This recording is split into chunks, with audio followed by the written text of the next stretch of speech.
السلام عليكم ورحمة الله وبركاته. ازيكم يا جماعة؟ عاملين ايه؟ يا رب تكونوا بخير وفي احسن حال. دلوقتي هنتكلم عن ايه العقاب المناسب لكل سن. طبعا كل ام بتبقى محتاره، هعاقب ابني بايه في السن دوت؟ لو عمره سنتين هعاقبه ازاي؟ لو عمره 5 سنين اعاقبه ازاي؟ لو طفل لو هو مراهق طب هعاقبه ازاي؟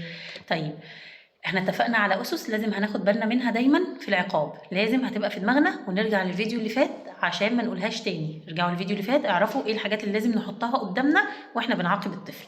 تمام؟ طيب امتى الطفل بيبدا يفهم انه بدا يعمل حاجه غلط؟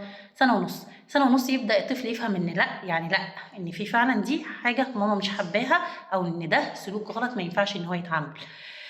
لكن امتى بيبدأ فعلا يفهم الصح من الغلط وان في عواقب ان هو غلط؟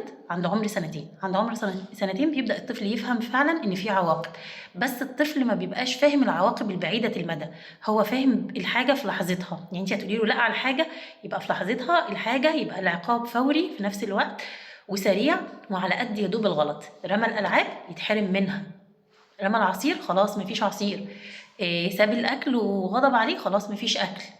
تمام؟ يبقى في ساعتها. تمام؟ طيب بنكبر بقى وبيبدأ الطفل واحدة واحدة نزود العقاب تدريجي على حسب سن واستيعاب الطفل. امتى بنعاقب؟ لما نبقى علمنا وعرفنا الصح من الغلط والطفل بقى فعلا بقى فاهم، نبدأ بقى نعاقب.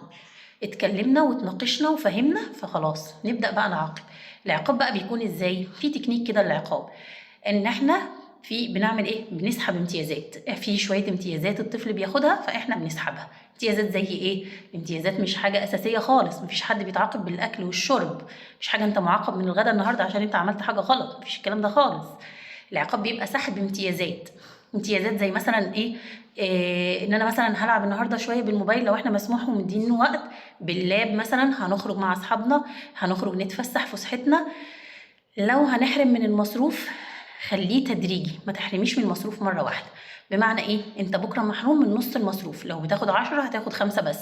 تمام؟ ما تفقديش اسلحتك كلها مرة واحدة، خلي العقاب دايما تدريجي. حتى في الوقت لو انت محروم ما تحرمهوش خالص من الموبايل، لكن لو انت بتديهوله، لو هتديهوله نص ساعة فكفاية ربع بس. خلي اسلحتك كده ايه، واحدة واحدة وخديها تدريجي. تمام؟ طيب انت محروم من نص المصروف، طب ما سمعش الكلام يبقى محروم من المصروف كله يوم. طب ما سمعش الكلام وبرده السلوك بيتغير يبقى يومين، ونبدأ نزود تدريجي سحب امتيازات. تمام؟ او هنزود مهام اضافيه. تمام؟ انت النهارده هتنظف اوضتك وهتنظف الصاله وهتساعد ماما مثلا في ان احنا هنشيل الغسيل، هنحط الغسيل، هنديله اعمال اضافيه. نبعد نهائي عن العقاب الجسدي والضرب، ونبعد نهائي عن العقاب اللفظي، وان احنا يعني نقول له كلام مثلا مؤذي نفسيا ليه. تمام؟ نعمل ايه تاني؟ ممكن ان احنا نخيره، نديله اختيار ان هو اللي يختار العقاب بتاعه. عايز نسحب امتيازات ولا حابب ان انت تقوم بمهام اضافيه النهارده؟ وخليه هو يختار العقاب بتاعه ويكون مناسب للغلط اللي هو عمله. تمام؟ طيب ممكن ايه تاني؟ ممكن نديله وقت مستقطع. في ناس يعني بتقول لك انها طريقه ان احنا نسيب الطفل يقعد لوحده كده مع نفسه.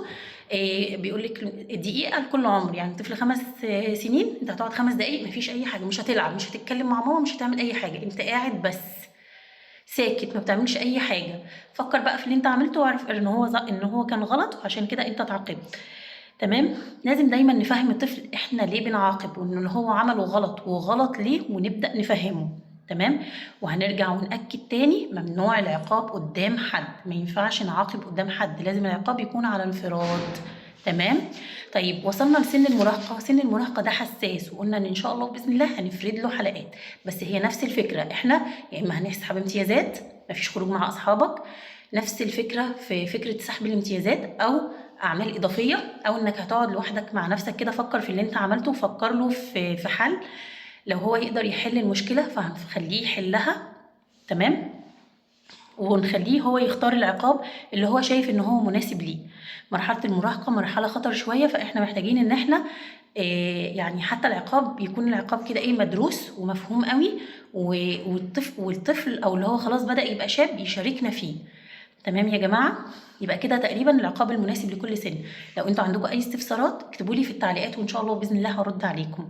لو انتوا بتتابعوني على اليوتيوب يا ريت تشتركوا في القناه، ولو تابعوني على الفيسبوك اتمنى ان انتوا تعملوا لي متابعه، واستنوا ان شاء الله باذن الله في الفيديوهات اللي جايه ان شاء الله باذن الله. اتكلمنا عن العند، هنتكلم عن بقيه السلوكيات الخاطئه اللي عند الاطفال وازاي نتعامل معاها. وقبل ما ننهي كالعاده اتمنى فعلا اني اكون افدتكم، واتمنى ان انتوا فعلا تشيروا يا جماعه وعرفوا غيركم، اعملوا منشن للي عارفين انه عنده المشاكل دي. وقبل ما ننهي كالعاده هنصلي على النبي واقول لكم السلام عليكم ورحمه الله وبركاته.